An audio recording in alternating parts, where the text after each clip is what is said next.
Bom dia, eu vou iniciar agradecendo o convite, é uma honra estar aqui com vocês. Eu não tenho conflito de interesses nessa apresentação.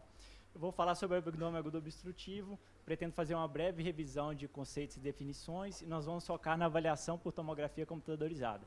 Eu espero deixar aqui 3 dicas, principalmente para quem está iniciando. Então, nessa apresentação, quando eu falar de obstrução, quero dizer que é uma obstrução de causa mecânica. As causas funcionais nós vamos chamar de pseudo-obstrução. Em relação à localização, a obstrução pode ser alta, que é a forma mais comum. As principais etiologias são as aderências e as hérnias da parede e acomete todo o espectro de faixas etárias. As obstruções baixas ou coloretais são menos comuns, neoplasias, volvos e diverticulite são as principais etiologias e acomete principalmente idosos. Em relação ao grau de obstrução, ela pode ser de alto grau, quando a obstrução é completa ou quase completa, ou de baixo grau, se parcial. E a obstrução pode ser do tipo simples, como nesse exemplo, uma aderência dando obstrução, ou em alça fechada, quando um segmento de alça é isolado por 2 pontos de obstrução. Rapidamente, sobre os outros métodos de imagem, o raio-x, historicamente, é muito importante e ainda é utilizado na prática atual, principalmente na avaliação inicial e no acompanhamento desses pacientes. O ultrassom se destaca principalmente em crianças, como aqui nesse exemplo, uma intussuscepção que é comum nessa faixa etária, porém, no adulto, a tomografia com contraste EV é o método de escolha e pode ser o exame inicial. Contraste oral, a gente, em geral, não utiliza, é desconfortável para o paciente, o contraste não chega ao ponto de obstrução, aumenta o tempo e custo do exame e pode trazer complicações. Porém, como uma exceção à regra, o paciente que está no tratamento conservador de uma suboclusão por aderências, o contraste via oral tem valor prognóstico. Então, se a gente dá o contraste via oral e acompanha por radiografia ou tomografia a chegada dele no cólon em até 36 horas, isso indica que quase certamente ele não vai precisar de cirurgia. Então, quais são as perguntas que eu preciso responder na suspeita de abdômen agudo obstrutivo? Nós vamos passar por cada uma delas. A primeira, obviamente, é a obstrução intestinal. A gente precisa aqui de alguma referência para definir o que é dilatação de alças. A gente usa esses valores para delgado, cólon e seco.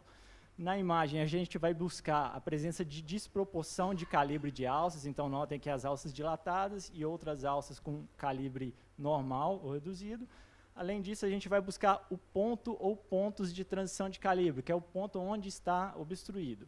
E outro sinal que a gente pode utilizar no delgado é essa presença de conteúdo fecalizado, que é um conteúdo de estase que ocorre imediatamente proximal ao ponto de obstrução.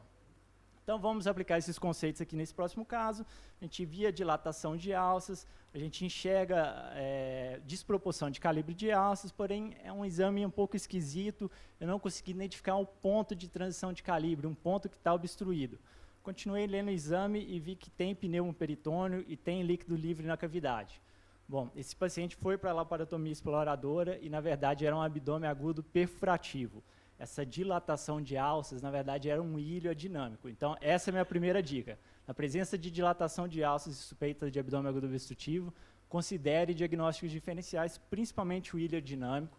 Pode ocorrer por diversas etiologias que eu listei aqui, inclusive medicações e causas vasculares. Quando a pseudoobstrução predomina no cólon, especialmente no cólon direito, a gente chama de síndrome de Ogilvie. É mais comum no doente grave, com grande cirurgia e distúrbio metabólico. Também eu quis lembrar do megacólon tóxico, que é uma complicação de pacientes com doença inflamatória intestinal e colite infecciosa, e do megacólon congênito ou doença de Hirschsprung, principalmente nessa apresentação, paciente jovem com volvo de sigmoide. Volvo de sigmoide acomete principalmente idosos, porém, essa aqui pode ser a apresentação inicial do megacólon congênito. Segunda pergunta, quais as características? Obstrução simples a gente já definiu, obstrução em alça fechada. As principais etiologias são as aderências, as hérnias, sejam externas da parede ou internas, e os volvos. Eu quero chamar a atenção que numa alça fechada, ela pode ou não estar dilatada. Tá? Quando isso ocorre, quando ela está dilatada, isso é mais grave, porque esse segmento aqui pode evoluir rapidamente para a isquemia. Em relação ao grau de obstrução, os sinais que a gente usa para detectar alto grau de obstrução é uma desproporção de calibre maior que 50% ou colabamento do intestino distal à obstrução. Terceira pergunta, há sinais de sofrimento de alça, há sinais de isquemia? Nós vamos passar por cada um desses sinais aqui, mas eu quero destacar que esses últimos são os mais específicos. Então, no primeiro exame, é o mesmo paciente, a fase sem contraste e com contraste. A gente, já na fase sem contraste, enxerga alças dilatadas, com espessamento parietal. Aqui na seta azul, a gente vê o meso que estava bem densificado, com vasos engurgitados. A gente enxergava um pouquinho de líquido livre. Na fase com contraste, essas alças que estão dilatadas não estavam realçando. Olha só como as alças normais apresentam um realce importante na fase com contraste. Outro paciente, tomografia sem contraste, a gente vê dilatação de alças e agora a gente enxerga gás na parede da alça, então pneumatose intestinal, gás no trajeto dos vasos mesentéricos e aeroportograma. Por fim, a complicação mais grave, a parede pode romper, então perfuração, a gente vai ver gás livre e pneumoperitônio. A gente precisa se perguntar, a TC é um bom método para responder essa pergunta, se há ou não sofrimento de alças? E aqui a literatura não tem consenso sobre a performance diagnóstica da tomografia.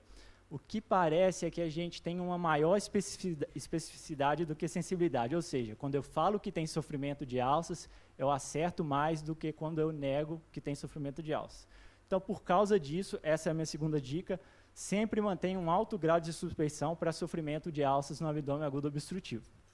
A quarta e última pergunta, qual a causa da obstrução? Didaticamente, a gente divide as causas em extrínsecas, intramurais e intraluminais. Eu já citei aqui quais são as principais etiologias. A intussuscepção, ela pode ser secundária a causas de qualquer um desses grupos, como aderências, uma neoplasia benigna da parede ou uma sonda digestiva, podem levar à intussuscepção. A causa mais comum, que são as aderências, pessoal, tem que lembrar que é um diagnóstico de exclusão. A gente, em geral, nós não enxergamos as aderências na tomografia computadorizada. Porém, para a maioria de todas essas etiologias, o diagnóstico vai ser bem simples e direto.